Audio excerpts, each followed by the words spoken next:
Prima di chiudere andiamo in casa di Sani in Veneto che ci propone il progetto Vita.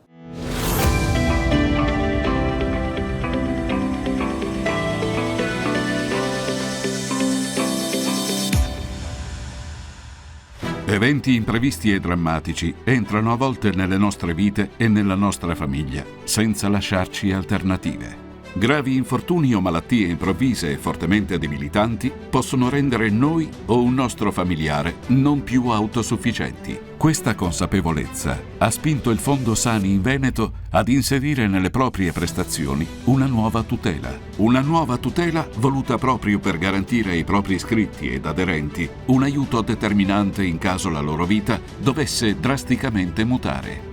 Una scelta tracciata dalle parti sociali e artigiane che hanno dato vita a Sani in Veneto per garantire un'adeguata, sicura e precisa assistenza sanitaria integrativa che si basa su una gestione diretta e non mediata, grazie alla possibilità di ottenere il rimborso di tutte le spese per le prestazioni mediche non solo per i dipendenti delle aziende artigiane, ma anche per gli imprenditori, i soci e i collaboratori e per i familiari di entrambe le parti.